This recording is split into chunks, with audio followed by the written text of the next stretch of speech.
Purata gaji dan upah bulanan di Malaysia meningkat sebanyak 5.8% kepada RM3,212 berbanding RM3,037 pada tahun 2021 menurut Jabatan Perakaan Malaysia. Dengan fasa pemulihan untuk tahun 2022 selepas pandemik yang lebih kukuh dari jangkaan awal, ekonomi Malaysia dijangka akan berkembang sebanyak 4% pada tahun 2023. Bank Dunia pula meletakkan jangkaan pertumbuhan di Malaysia adalah sebanyak 3.9% dengan permintaan domestik akan terus menyokong momentum ekonomi walaupun situasi fiskal yang terhad menjadi cabaran utama kepada ekonomi negara. Kenaikan purata gaji ini juga selari dengan laporan tahunan yang menyatakan pekerja Malaysia boleh mengharapkan kenaikan median 5% bagi gaji pada tahun 2023 kembali ke tahap pra-pandemik 2019. Ia menunjukkan keyakinan yang semakin meningkat dalam kalangan majikan tentang perniagaan mereka dan prospek pasaran secara keseluruhan. Jadi dalam video kali ini, kita akan melihat antara 10 pekerjaan yang mempunyai pendapatan paling lumayan di Malaysia. Teruskan menonton. Ejen hartanah. Bidang hartanah boleh menawarkan pendapatan lumayan kepada mereka yang mempunyai disiplin dan komited dalam industri ini. Ejen menjadi orang tengah di antara pembeli dan penjual dan juga di antara tuan rumah dan penyewa. Ia memerlukan komitmen tinggi seperti pandai mengatur masa bagi membuat strategi pemasaran, bertemu, berunding dengan pelanggan, menyelidik hartanah serta mengisi pelbagai dokumen. Seorang ejen hartanah boleh memperolehi komisen sehingga 5 angka bagi setiap jualan yang dibuat. Saintis data. Bidang sains data ini sangat luas dan semakin berkembang di seluruh dunia selain mempunyai kepentingan yang semakin signifikan dan dianggap profesion baru yang paling canggih pada abad ke-21. Ia menggabungkan kemahiran sains komputer, pemodelan, statistik, analitik dan kemahiran matematik untuk menyelesaikan persoalan penting yang boleh membantu organisasi syarikat membuat keputusan yang tepat. Gaji tahunan seorang saintis data boleh mencecah sehingga RM700,000 setahun. Doktor pakar. Pakar bedah di Malaysia boleh mendapat pendapatan sehingga RM450,000 setahun mengikut kepada hospital mereka bertugas. Pakar kardiovaskular yang mempunyai pengkhususan dalam organ jantung dan saluran darah menerima gaji permulaan sekitar 1 juta setahun. Memandangkan kesukaran untuk menjalankan sesetengah pembedahan adalah sangat tinggi seperti yang melibatkan saraf, pakar-pakar bedah memperolehi antara gaji tertinggi di Malaysia dan mungkin seluruh dunia. Ketua Bahagian Perolehan dan Rantaian Pembekalan Syarikat. Seorang senior dan profesional seperti Ketua Perolehan Syarikat atau Pengurus Perolehan Syarikat menjana pendapatan sehingga RM300,000 setahun. Mereka mempunyai tugas penting dan kritikal bagi merancang dan menguruskan perolehan bekalan dan perkhidmatan untuk keperluan sesebuah syarikat. Antara tugas penting ialah mengetuai strategi dan pengurusan sumber syarikat di samping menemui pembekal yang menguntungkan dan berunding dengan vendor luar. Pengarah dalam bidang IT. Bidang IT sentiasa mendapat permintaan tinggi dalam dunia yang pantas bergerak. Mereka yang di dalam bidang ini sentiasa mempunyai peluang menambah kemahiran sehingga boleh menjadi pakar teknologi maklumat yang berpendapatan tinggi. Antara bidang yang boleh diceburi ialah pembangunan program atau programmer, pembangunan laman web, sokongan teknologi dan tugas lain dalam pengaturcaraan. Di Malaysia, seorang pengarah IT boleh menjana pendapatan sekitar RM330,000 setahun. Pengurus urusan risiko.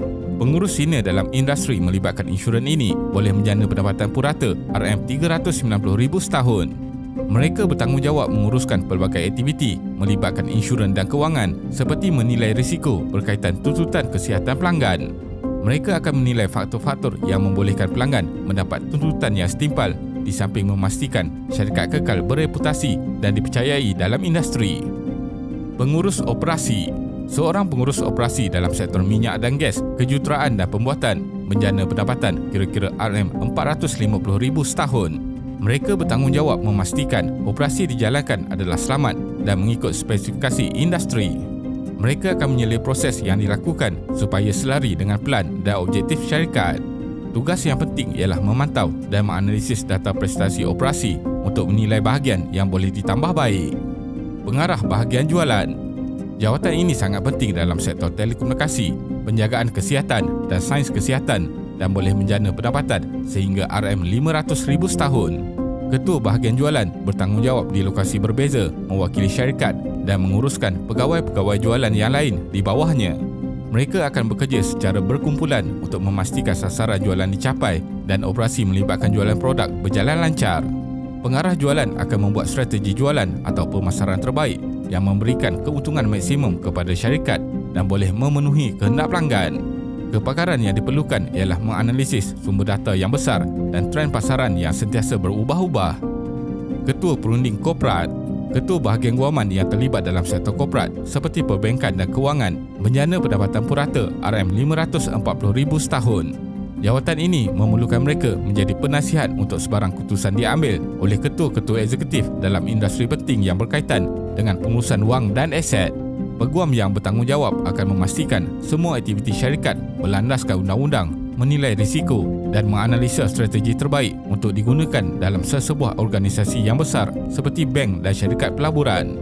Anggaran pendapatan bulanan ketua peguam korporat ialah RM34,500 sebulan dengan gaji tetap bulanan sebanyak RM20,000 dan selainnya ialah bonus, komisen dan pembahagian keuntungan syarikat. Ketua-ketua eksekutif CEO atau jawatan C-Suite.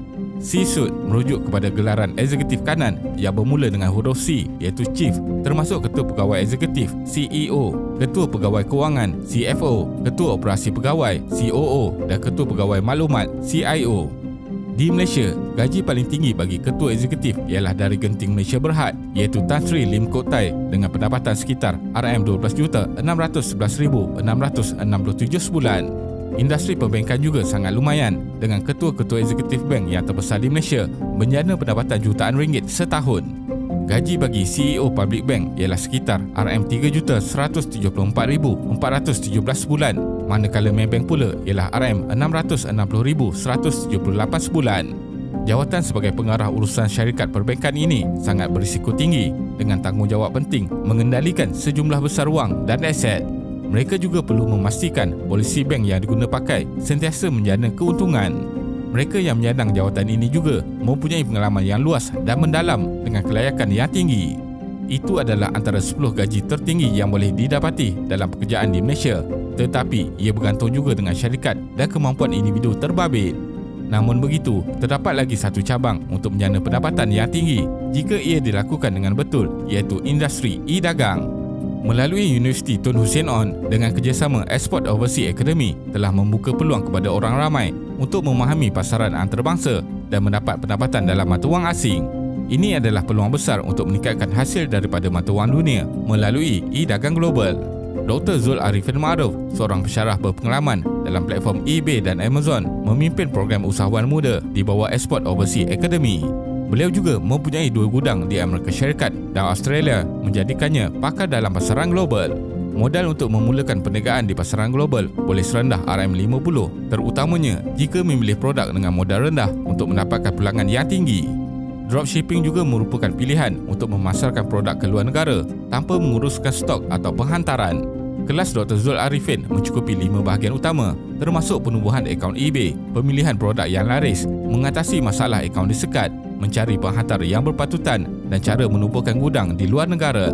Program ini terbuka kepada rakyat Malaysia yang ingin belajar perniagaan antarabangsa dan ia adalah langkah penting untuk meningkatkan ekonomi keluarga dengan penekanan yang informatif dan memberikan galakan.